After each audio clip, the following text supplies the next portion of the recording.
For over the past 60 years, Arizona PBS has told incredible stories of Arizona's distinctive people, beautiful landscapes, and treasured history.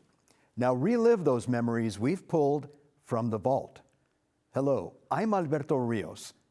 Go back with us to a time when Phoenix was a small town. Theaters were palaces and kids swam in tree-lined canals, reflecting an era in Arizona's history. From the Vault presents Arizona Memories.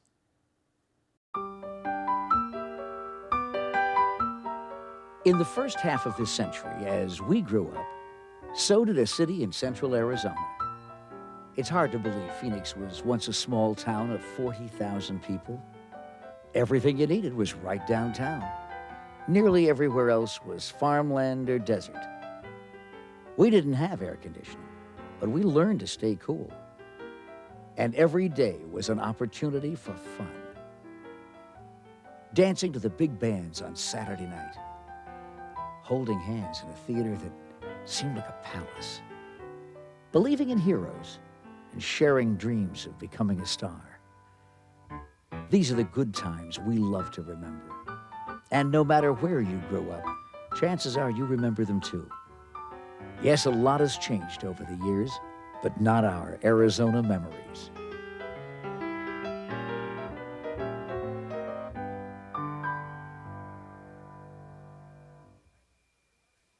From the internationally famous Riverside Park Ballroom in Phoenix, Arizona, we present one of the nation's great Western swing dance bands, Bob Fite and the Western Playboys.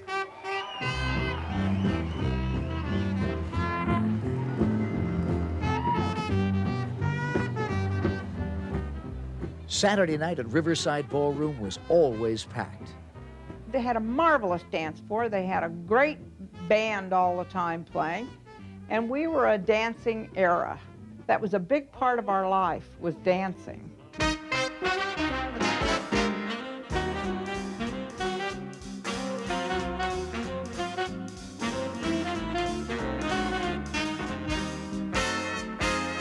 There was always a band playing at Phoenix's fanciest restaurants and finest hotels. But Phoenix's all-time favorite dance hall had to have been Riverside Ballroom. Local favorites also played at Riverside. The Western Playboys became regulars in 1940 when Bob Fite and his brother bought the place. We'd get through that number, and the people would clear the dance floor and go to the tables and sit down. And then we start another tune up, and here they all come back again. That goes on and on and on and on.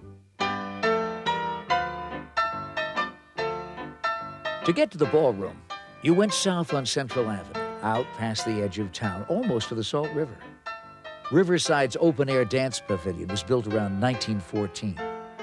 After a flood washed it away, a round wooden ballroom was built in its place. There wasn't any air conditioning back then, but if the dance floor got a little too steamy, the sides of the place could open to keep the place cool. It had the flaps on the side that you could let up and out, down. And you would go outside and sit on the grass and laugh and talk. Or they had this big pole in the middle of Riverside. That's where you meet your boyfriend. So, baby, look for me right here. I'll be standing right here by this big pole. There was something for everyone at Riverside Ballroom. Thursday nights were devoted to Phoenix Black community, and some of the nation's finest entertainers like Fats Domino, Count Basie, and Duke Ellington performed there.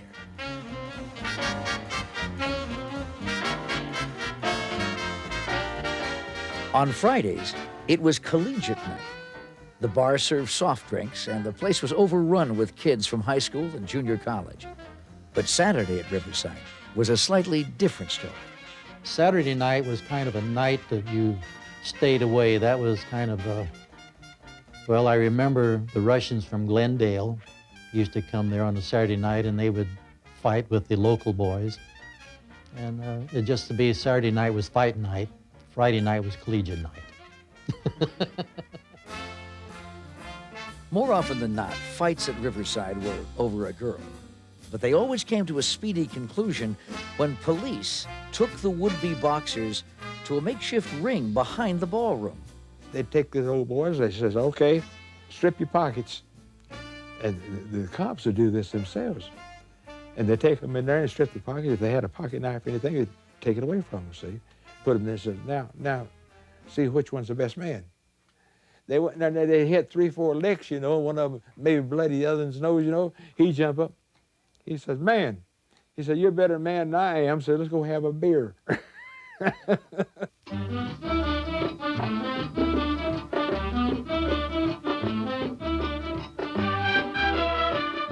On Sundays, the place came alive with the distinctive sound of Latin music.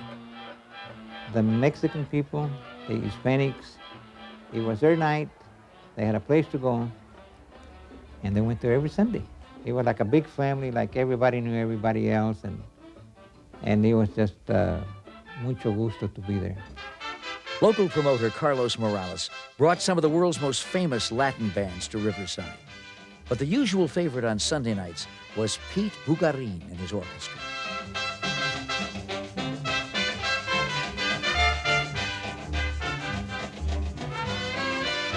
Going to play there, it was a delight because there's so many people coming in. It would be packed, you know. You take 2,000 people or more, you know. That's a lot of people that went in there and danced, and you could just see them, you know, dancing, laughing, you know, and the girls and the young people and the older people, everybody having a good time. The festive atmosphere led to many lasting romances.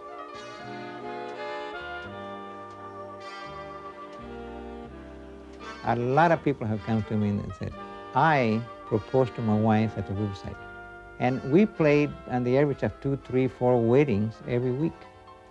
And these were the people that we went to the Riverside. So I don't know why, you know, but they went there, they met, and they got married. The honeymoon ended early one morning in 1957 when Bob Fite got a disturbing call. Man, the phone rang, and the sheriff's office called me. He said, Riverside's on fire. And that was it. Time I got there, I guess there was a couple of thousand people out there. And it was some sight.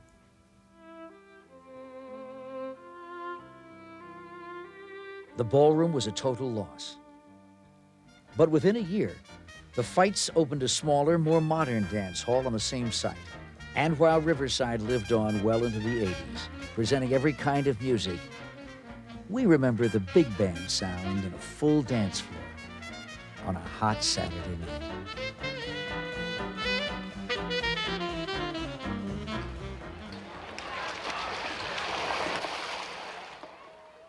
In addition to the ballroom, Riverside Park had the city's largest freshwater pool. It was a desert oasis where families escaped the blistering heat and teenagers worked on their tans.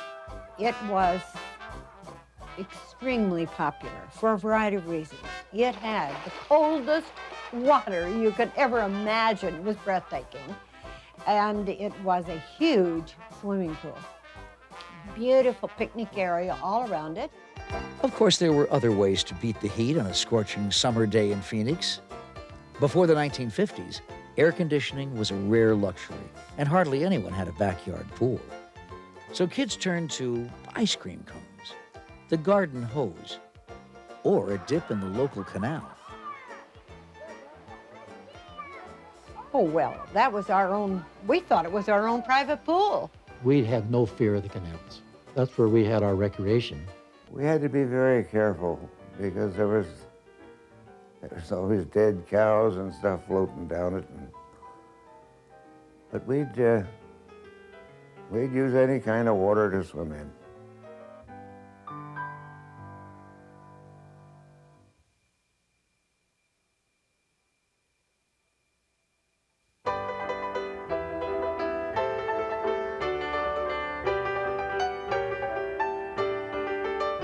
In the 1930s and 40s, movie theaters were magical places with memorable names. Phoenix had the Rialto, the Studio, the Fox, and the Strand. They were all wonderful theaters, but only a few could be called movie palaces. places so large and ornate they were almost bigger than the entertainment itself. The Orpheum is one of those places. Built in 1929 at 2nd Avenue and Adams, it's owned by the city now, and to the delight of many is being restored to its original glory.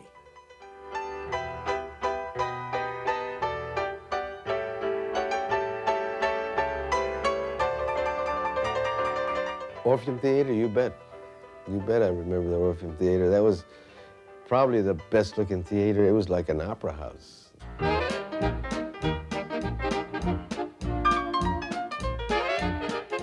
In the theater's heyday, streetcars ran through downtown Phoenix, and it only cost a nickel to ride. Drive-in restaurants were all the rage, and people came to the Orpheum for more than just a show. It was cool. That had a lot to do with people when they wanted to be entertained. If you could be entertained and get cooled off at the same time, that was something pretty good. Every movie palace had a feature that made it memorable. At the Orpheum, it was the ceiling. Prior to each show, it came alive with the illusion of moving clouds against a clear blue sky. You could sit there looking at the ceiling for a while and think you were sitting outside somewhere. All the famous names from stage and screen appeared at the Orpheum Theater. But for 3 nights each year, the biggest stars were children.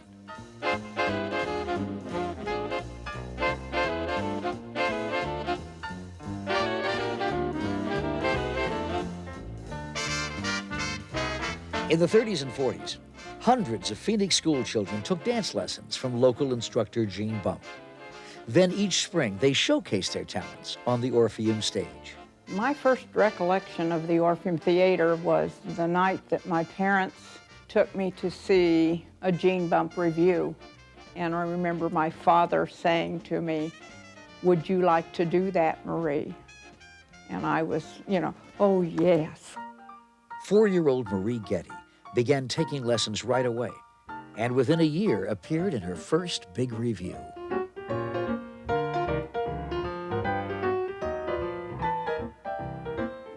Gene Bump's dance reviews were equivalent to the kind of show you see in Las Vegas now on the stage. In Las Vegas, you don't see little children 4 and 5, 6 years old on the stage in these reviews, but with Gene Bump, it was the same professional quality. Phoenix looked forward to these annual reviews, and the 1,700-seat theater was always packed. It was a proud moment for parents, and for the children, it was their opportunity to shine. I imagine myself in the movies. I imagine myself star of stage and screen, like Shirley Temple was. Thousands of children had similar dreams that were shared, at least for a moment, by a community that nurtured its children at a movie palace called the Orpheum.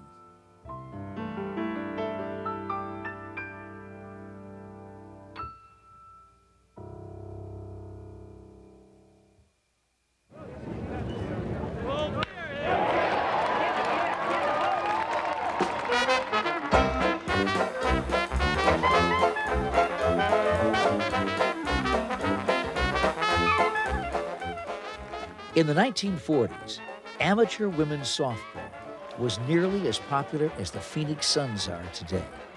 It was good, clean fun, and it was the big sporting event in Phoenix at that time.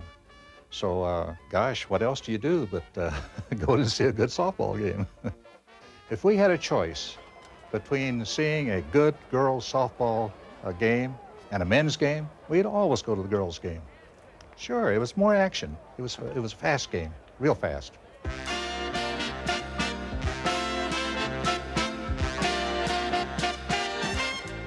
Phoenix had several good women's teams, but the Queens and Ramblers were the best.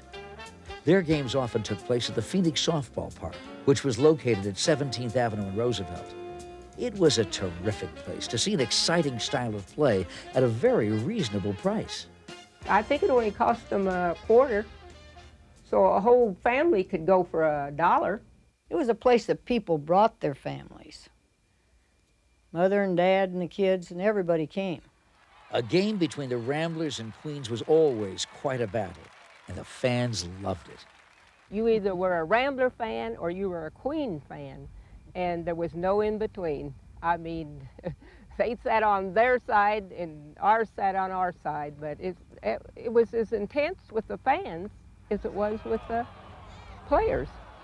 We chose sides. It's just like the Brooklyn Dodgers. If you're a Brooklyn Dodger fan, you're a Brooklyn Dodger fan. And we were just as loyal to A1 Queens as the Brooklyn Dodgers are to their team.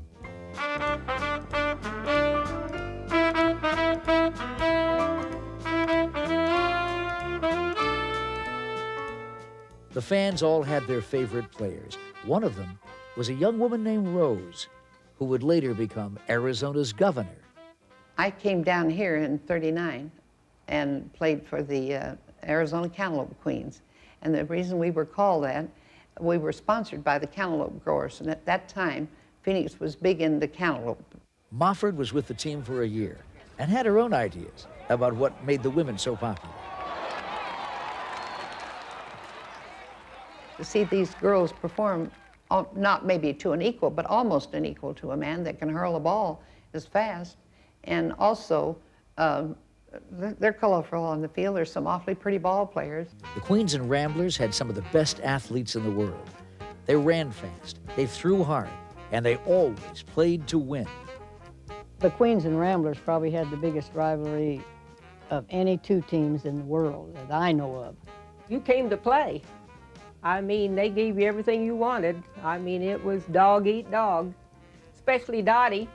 Their coach used to tell everybody, don't slide into Wilkinson, just come in and knock her down because she's not going to let you have the plate, which I didn't. Well, he said, don't go around. And go over. That's what he told you. Go over me. So anyway, there 6 people had come in and knocked me down that night, and Flossie was the 7th. She came in and knocked me down, and I got up and knocked her down. You remember that? Yes, I remember that. In 1940, that kind of aggressiveness paid off big. The Ramblers won their first national championship. That was the first national title of any kind that Phoenix ever had in 1940. So nationally, we got a lot of publicity from, you know, the governor and everything. We had parades downtown and you know, like they do for Barkley in the basketball now. Well, they did that for us. The Ramblers became local celebrities, but the Queens weren't far behind. Together, they put Phoenix on the sporting map, winning a combined total of 8 national titles.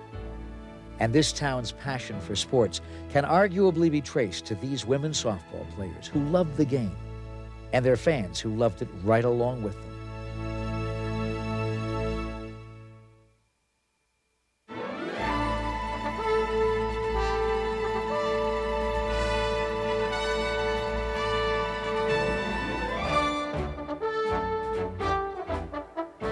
In the spring of 1995, Valley High School students paid tribute to a Phoenix tradition called the Mask of the Yellow Moon.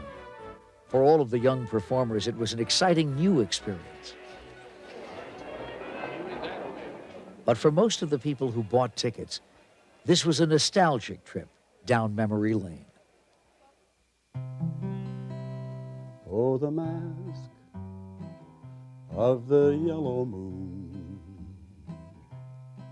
Now it's past, it was gone too soon. Oh, I remember it was very, very exciting. It was just exciting. You know, it was the highlight of the school year, as you might say.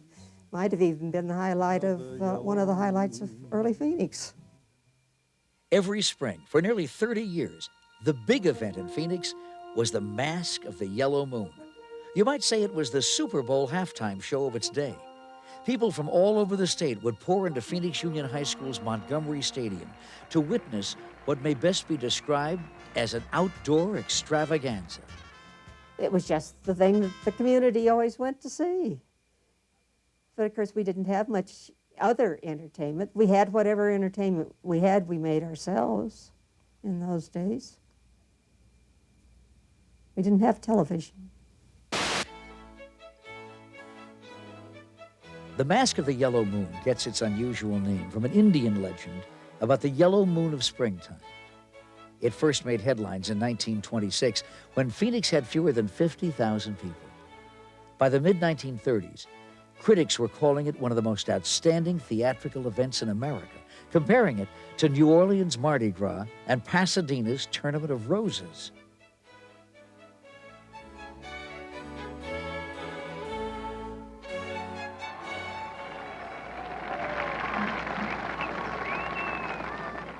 I believe that it was capacity crowd every year. It was something that Phoenix looked forward to. I think they've even touted it as being the pride of Phoenix, and which received national acclaim in Reader's Digest and the Life magazine. And no, it was something that everybody truly looked forward to, and I would say it was an event that brought Phoenix together. The Mask was an unbelievably popular community event, but what's more amazing is that it was produced almost entirely by students from Phoenix Union High School.